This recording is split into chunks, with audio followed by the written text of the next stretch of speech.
Well, that album, I mean, Machine Head, it crystallized a certain kind of what to me back then was heavy rock and metal.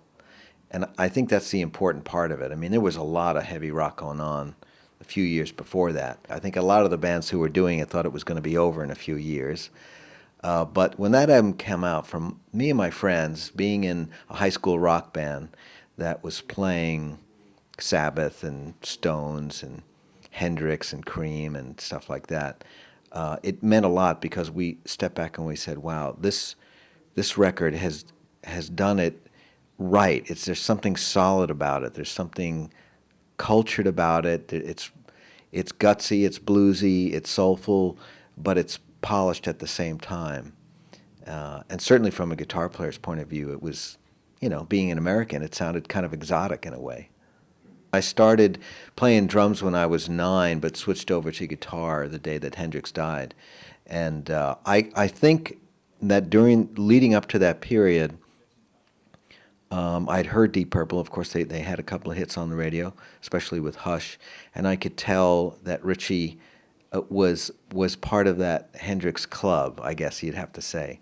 There were a bunch of guitar players, and they were forward thinkers. They were third generation electric blues players. That's really what they were. Whether they knew it or not, that's what they were doing. And they gave birth to the kind of players like myself and Steve, and the guys who are out on tour with me right now, and Eddie Van Halen. All of us grew up listening to that, and we said, that's our foundation. You've got to be as good as that, as interesting as that, as original as that, and don't be afraid to look back to build upon roots. I'm one of those guys that takes a record as a whole statement. So for me, the whole thing is so important. It's very hard for me to listen to one track from Machine Head and not hear the other one start up in my head. But I mean, God, Highway Star, that's an epic track. I think here's a funny thing. I mean, this is an odd thing, but I've noticed that when any guitar player goes to redo a track from Machine Head, it's almost like with the way they approach Zeppelin or something. They overdo it. And it's not because they're making a mistake or anything like that. It's really because the music is so powerful, the memory of the music is so powerful that you just think you have to turn up louder, have more distortion or more power. And we're often shocked when we go back to the original recordings and we say, wow, that's actually quite delicate. There's a lot of space. Richie's not playing there at all. And then when he comes in, it's kind of delicate, and Ian's just playing this really light shuffle, but it's big. That's something that I think was not present during my generation. When I started playing, everyone was already kind of overdoing it, and everything was growing, really big.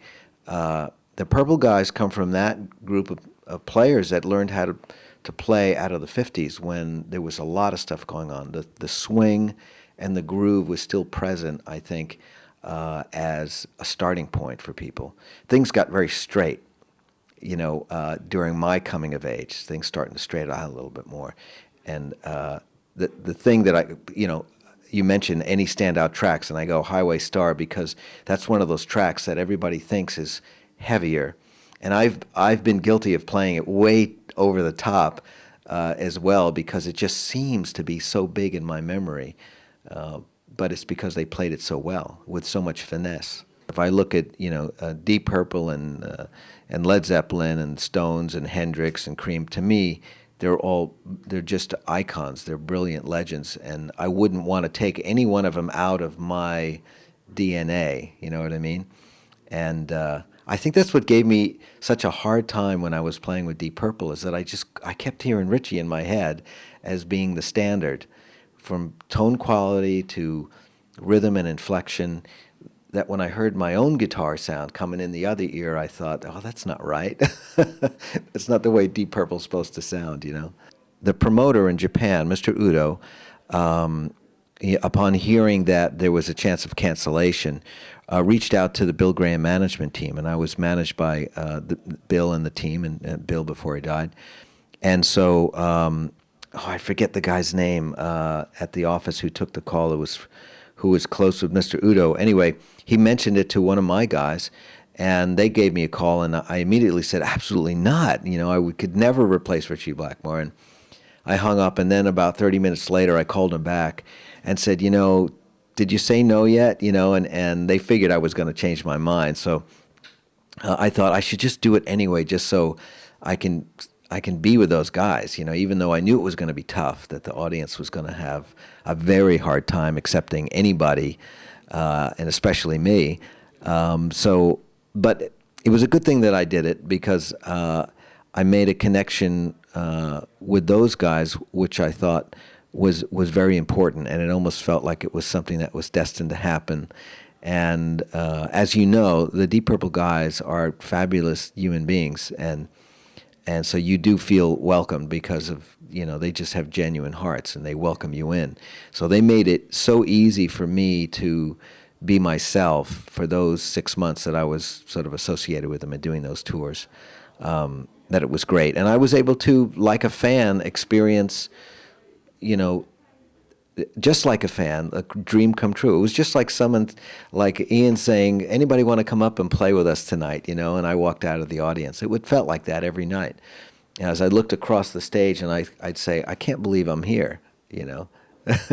I wish there was a video of that, because I wonder how long I was completely spaced out on stage as I was thinking to myself, this is it. You're going to play Smoke on the Water. You're with the Deep Purple. And you know, all of a sudden I hear Ian next to me saying, anytime, Joe.